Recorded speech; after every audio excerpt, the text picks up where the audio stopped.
Tell me about your morning.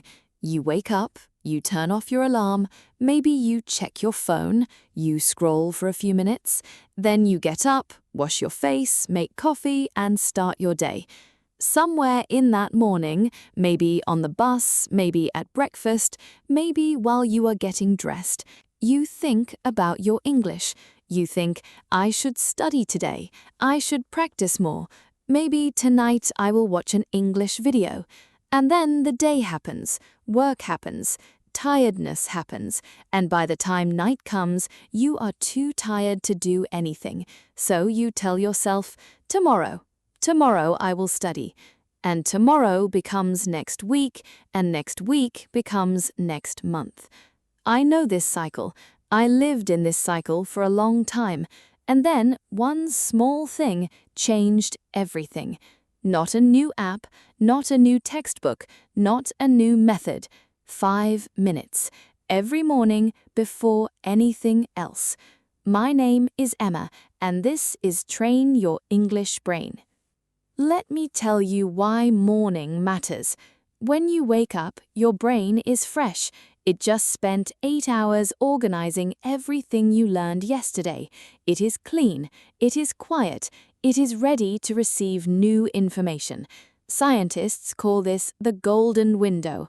The first 30 to 60 minutes after you wake up is when your brain is most open to learning.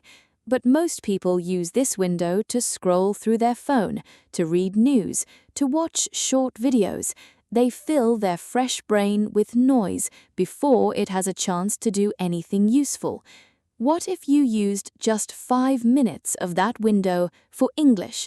Not 1 hour, not 30 minutes, 5 minutes, before coffee, before your phone, before anything else. I know a man named Tom. Tom was a busy person. He worked long hours. He had a family. He was tired in the evenings. He tried many times to study English after dinner, but he always fell asleep on the sofa. One day, Tom decided to try something different. He put his vocabulary notebook next to his bed. Every morning when he woke up, before he touched his phone, he opened the notebook and read 5 words. He said each word out loud 3 times. He made one sentence with each word in his head. 5 words, 5 minutes, every single morning. After 1 month, Tom did not feel very different. After 2 months, he started to notice something. Words were coming to him faster. When he tried to speak English at work, the words were there. He did not have to search for them. After 3 months, his co-worker asked him, "Tom, did you take an English class? You sound different." Tom did not take a class. Tom just woke up 5 minutes earlier. So why does this small habit work so well? The first reason is consistency. 5 minutes every day is 5 minutes multiplied by 30 days.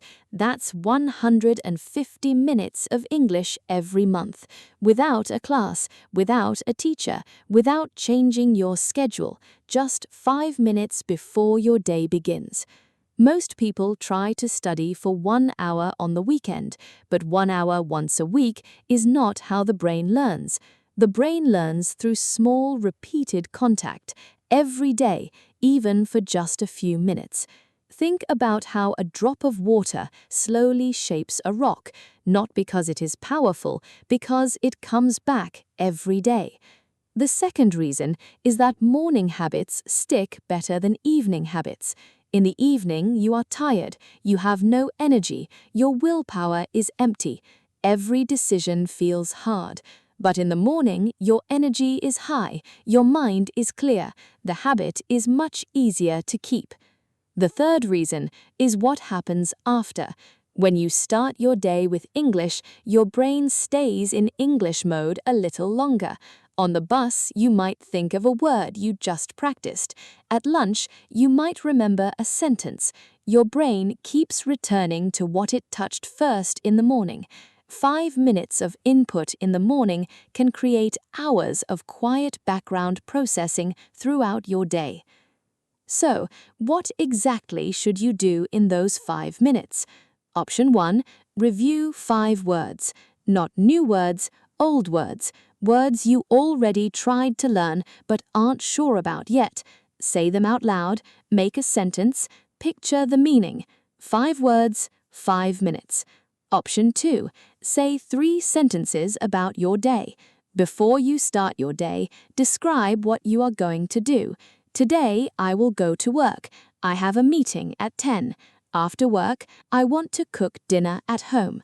Simple sentences, but you say them in English, out loud, to yourself. This trains your brain to think in English before the day even begins.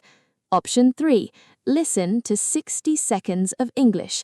One short audio, 1 minute. Listen carefully. Try to catch every word. Don't check your phone while you listen. Just sit. Just listen. 60 seconds of focused listening in the morning is worth more than 30 minutes of background English in the afternoon. You don't need to do all 3. Pick one. Do it every morning. Do it before you touch your phone. Do it before you drink your coffee.